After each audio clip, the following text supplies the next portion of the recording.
Hello there and welcome back to my channel. I'm just going to start off by saying if you haven't already, I suggest pressing the subscribe button. It's right there, it doesn't cost you a thing. Anyway, so today I have a story for you. It is my labor and delivery story. I don't know why I'm being a lot, but it's because that experience was a lot. So I feel like I need to just match up to what I'm about to share. Also, if you're easily grossed out, not that I think I'll share incredibly gross details, but if you are squeamish and you're like, oh my god, I'm a manly man, I don't want to watch a woman talk about birth, or if you just are generally like not into details, then this isn't your kind of video. I'll also try not to scare you to death, but you should be. So my story starts off with me always just having been scared about giving birth. The whole idea of it was just terrifying, like a being coming out of your vagina. It just doesn't make any sense to me. I still feel like there are easier ways for our body to just eject this thing. So right from the onset, I always knew that I would choose the least painful option, which from what I'd read and heard was an epidural. Now I talked about it with my obstetrician and basically turns out that wasn't an option. The hospital I wanted to give birth at, they were like, yeah, we don't know about an epidural. And I was like, what? That's the point I decided to, suck it up, because I was, I don't know, months into my pregnancy. There's no way I could be like, rewind, suck it up and go for Lamaze classes. So I could prepare myself for what's about to happen. Because I think beforehand I was just more worried about like her crib or something, or like her outfits, not really the birth. Because I was like, sorted, epidural, done. I go for Lamaze and they give us all these like breathing classes and all this stuff on how to just really be ready for the day. And slowly I start to come to terms with my reality, and I'm like, you know what, I can do this. I can do this. They sort of break down some of the things that you should look out for so that you know when you are in labor. One of the things obviously are contractions. And at first they're supposed to come in every 20 minutes and last 15 seconds. Then after a while they progress to every 5 minutes and last like 45 seconds. And then eventually they're like every 2-3 minutes and they last like a minute, the contraction will last a minute. I hope I'm making sense here. If not, just Google it. Now, because I was a scaredy cat my entire pregnancy, towards the end, and I'm talking about like days before my EDD, which was supposed to be on the 12th of May. So days before, I started to sort of psych myself up. And I remember, so she was supposed to be born on a Friday. That was going to be, was that the 12th? Yeah. Now on Saturday, the Saturday before, I started to feel like, you know what, I can do this, I can give birth. You know what, I'm even ready. Today, if the baby came today, I'd be ready. Only if they came today. Obviously she didn't come on the Saturday because that's not how the world works. But the next day I was like, no, I'm still ready, I'm still psyched. You know what, I'm gonna go walking. And throughout my pregnancy, I tried to keep active.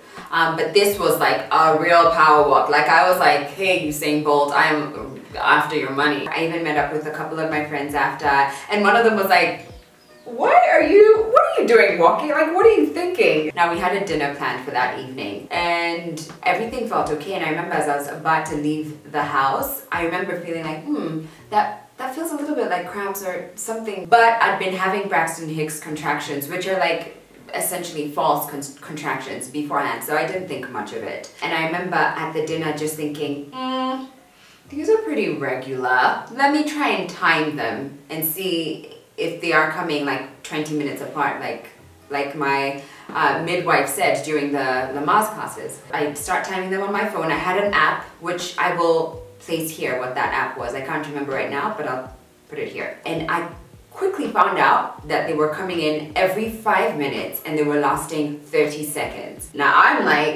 I'm still waiting for my 20-minute interval, because that's what my Lamaze teacher said. So this ain't contractions. One of the signs of you going into labor, there's this thing called the mucus plug, and it comes out and it's supposed to be pinkish or reddish, and you see it on your underwear and you know it's one of the signs. But it could happen like 2 weeks before you're due to going to actually deliver, or hours before. So I decided to go into the bathroom because I'm like, maybe.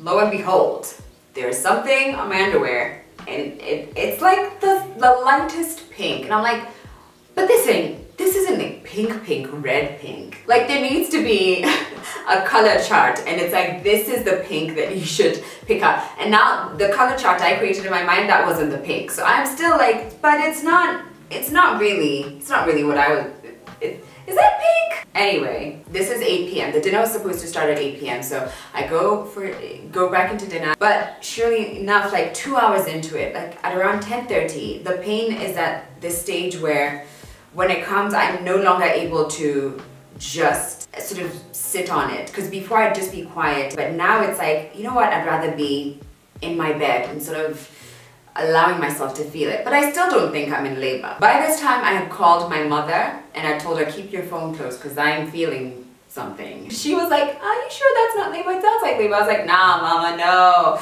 I know you're giving birth 3 times, but no, this isn't labor. So as I'm leaving the dinner, I call her back. I'm like, oh, I'm just keeping her updated. And she's like, okay, fine. Sharon, please just do me a favor. Just call your doctor.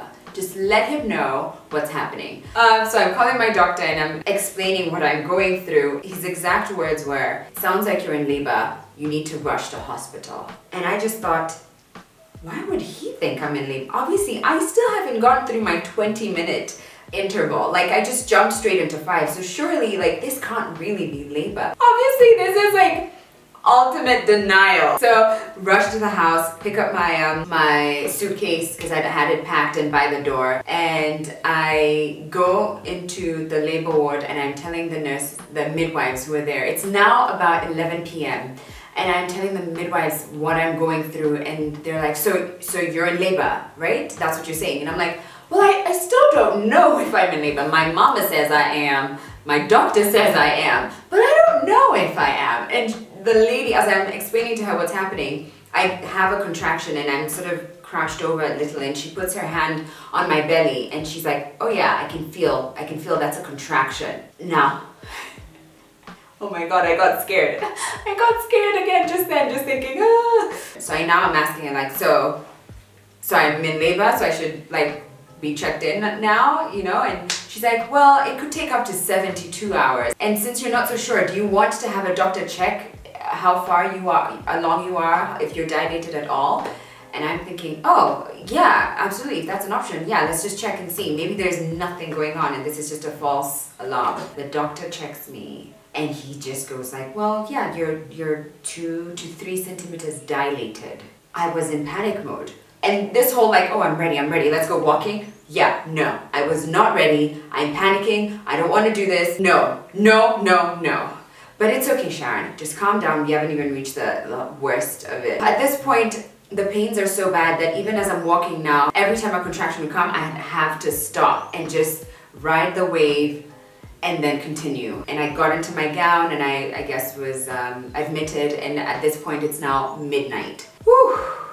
Called my mother, she's there. So I remember during my Lamaze classes, one of the things they advised was that I needed to keep active when I was in labor because I need to push the baby down so that when it was time to actually push her out, it's like she's where she's supposed to be. So I needed to keep my hips moving so I can help wiggle the baby down into position. So I thought I could do that, you know, just keep walking, but the nurses, the midwives were like, I think you want to reserve your energy, just take it easy for now. And at this point I'm like, reserve my energy? Like, how long is this going to take? Do you really think it'll be 72 hours? Anyway, so I'm now in bed. The pain is atrocious. I wish I filmed a bunch of this actually. Anyway, so at this point I'm just lying down and I'm just going through the motions of it. The contractions are still coming around 5 minutes apart, but it's getting more and more intense. And about 2 hours in, I'm now like, okay, I'm ready to be checked to see how far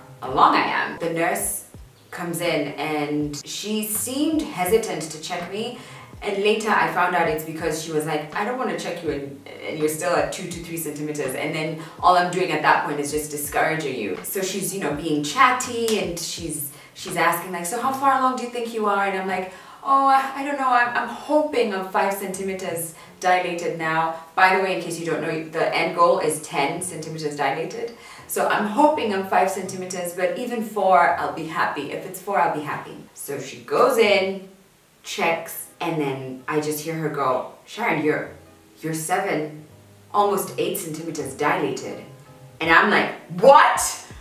What? And my goal this whole time was to wait as long as possible before asking for medication. Now I knew I wasn't going to get my epidural, but I sure as hell was going to get everything else under the sun. Like, round them up. So she still got her hands inside and she goes like, so when your next contraction comes, I'm going to do something that's going to help you along.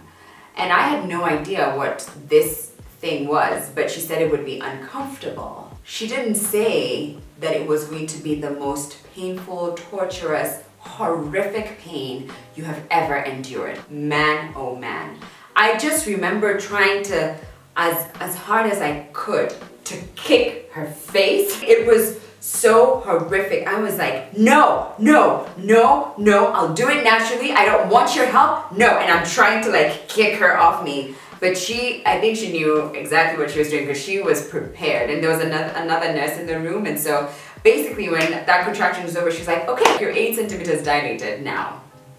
Thanks. The pain was so bad, you guys. I can't even, like, the pain was so bad, I vomited. My body just couldn't understand what was happening. And at this point, I'm now losing my mind. I'm just like, what have I signed up for? Give me the medication. I'm not here for jokes. Give me what you've got. And I see it on her face that she's like, you're sort of past that stage. Anything we give you now will probably slow down your process. And you're doing so well, so... No. What we will do though is call your doctor and have him come in because it seems like you're gonna have this baby any second now. So the nurses, thankfully, decide to put me under the shower and they place a chair for me and I'm literally just butt naked, seated right underneath the shower and it's just pouring like hot water on my tummy. Thankfully, this did wonders for me. Like I just felt so mellow. And sure enough, of course I was still getting my contractions, but it actually, I think they sort of slowed down the process for me because I was under that shower for 45 minutes, but I don't think I had as many contractions as I was getting beforehand. But it was just a lot more bearable and I understood why women go for water births, if this is how it feels like, at least. And then at about 2:30 or so, 2:40, almost 3, my doctor got there and so I had to hop back into the bed.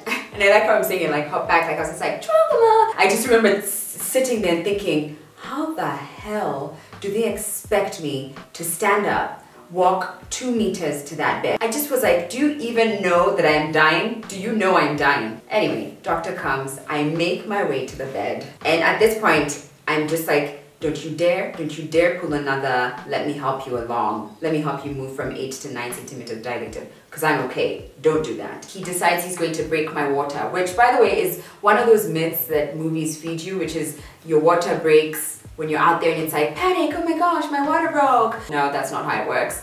Most of the time, your doctor is the one who's gonna break your water for you. So what he needs is like a hook, or I don't know, he just like breaks it, which the whole time I was just like, please don't scratch the wrong thing. I was terrified, but it wasn't painful. And then I just feel like a gush of warm water just come out of me. Obviously I can't see anything. There's like a big stomach between me and down there. And I asked like, so is everything okay? And then he's like, actually there's quite a bit of meconium in the water. I think that's the term, but it's basically poop, and baby poop, not my poop. Not my poop. And that's essentially, like, it actually is dangerous. And so I'm in a panic, like, is everything okay? And he says, actually, if you were like 4 centimeters dilated, I'd have rushed you to the theater and you'd have had to get a C-section. But given that you're quite far along, he would rather wait and see if I'll move along fast enough and I can deliver it normally. And I'm like, okay, okay. And then he says, however, it doesn't seem like your baby is as far down as I'd have hoped. So I'm going to give you something to sort of strengthen your contractions. As if I'm not already dead and gone. So I'm like, if you're going to give me something to make my contractions worse, then can you at least like pump me full of drugs? He's like, okay, I'm going to give you Ponstant. I can't remember what it was. It was like Brufen or... I can't remember what it was. But basically, whatever, I remember just thinking, I've taken that during my cramps and that didn't help me during my cramps. So my contractions are coming in harder and worse than they were beforehand. I'm barely on any kind of medication and I'm losing my mind. So I'm trying not to ask for the time as often as I'd like to, because I don't want to be like, what time is it now? Oh, it's 3:27. Okay, what time is it now? It's 3:28. Sorry. Some time passes and I start to feel the urge to bear down, which basically means that I feel like going to the bathroom for number 2, which really isn't the bathroom. It's actually your body being ready and getting ready to push. It's just that you just don't know what's happening. Everything just feels like, I feel like I want to go to the bathroom. But at this point, you're not allowed to go anywhere near a toilet when you start saying you feel like you're ready. So I tell the nurse, you know, I feel like I need the bathroom. And she's like, okay, that's good, but you're not ready yet. I think I waited maybe 15 minutes max, and I was like, listen here, lady, I really do feel like I need the bathroom. This baby is coming. She's like, okay, let's now walk to the delivery room. Thankfully, I had a room that was right across from the delivery room, so I didn't have to like walk a mile. But before I even got onto the bed, again, it's important to walk because it was, you know, my way of trying to make sure the baby is pushed as far down as she needs to be for the delivery to happen. We get there and it's still not time, and I think the nurses even knew, no, you're not quite ready yet. So they start doing this like exaggerated like Shakira hip move dance, and it is torturous. Oh my gosh. And then at some point I'm like, nope, this baby's gonna come another way. We're not doing that dance. Okay, so get this. I didn't know that you're supposed to push through a contraction, not those, I don't know, 2 minutes you've got where there's no pain, which makes sense, that's when you should be pushing. No, you're supposed to be pushing when your body is like in this incredible amount of pain. I wasn't ready. I was not ready. So at this point it's probably like 4 a.m. or so. We're just basically doing a dance of them saying, Sharon, you've got to do this, you've got to be strong, you've got to be brave, and I'm like, nah, I'm not doing this. Don't have to do this. Figure out another way to get this baby out. And there's just so many instructions, you know, like the doctor is like, okay, put your feet up, like you've got your feet like up like this, you know. First of all, you're pregnant. I generally couldn't remember the last time I could touch my feet. And he's basically, I'm on my back, he's telling me to hold on to my ankle, keep my chin to my chest. I can't scream through a contraction. I just need to be quiet, and that's supposed to help make sure that all your energy goes into pushing the baby out. Because if you make any noise, you're expelling energy from a different place. So you just need to focus everything into that one place. And at some point I remember thinking, you know what, I'm just going to pretend that I'm not having a contraction, and I'm just going to have to be a boss and just fake my way maybe for like 20 minutes and just try and sleep. So I'm there like, okay, there's a contraction, but I'm not showing anyone anything. And then I hear the doctor go like, are you having a contraction? And I'm like, nope. And he's like, no, I can feel a contraction. And I'm like, what do you mean you can feel? I forgot that of course he's like in there, so he can feel a contraction. I'm like, I'm still like, no contraction over here. And eventually he's like, Sharon, this is a contraction. I'm like, damn it.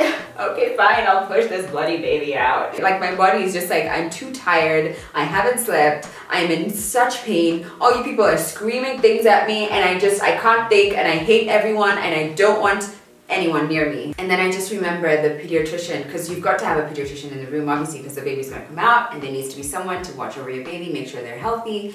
And I remember her moving from one end to the room and walking to like right in front of me and basically saying, Sharon, snap out of it. Your baby needs you. Like even just now, I just got goosebumps. I don't know where it came from, but I gave it my all, and in like 2 or 3 pushes, that baby was out. And she had the most incredible cry. She screamed with everything she's got, and everyone in that room was so happy, because actually we realized upon her coming out that she had her umbilical cord around her neck.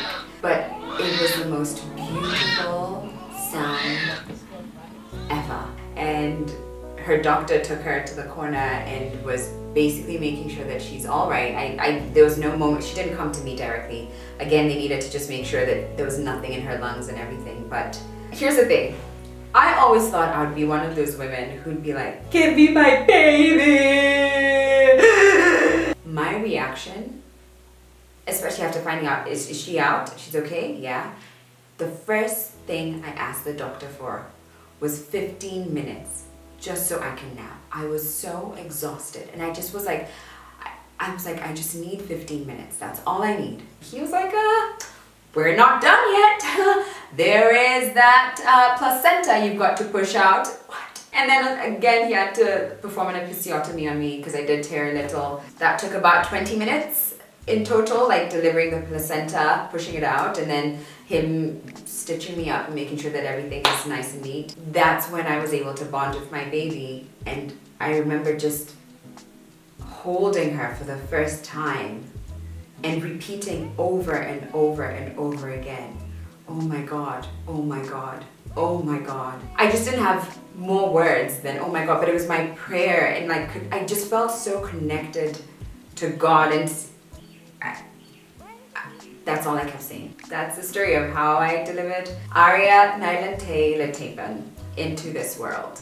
Like a boss, because that's what I am. You know what I learned from this experience? 1, I don't like pain. 2, and more importantly, is that your body is this beautiful temple.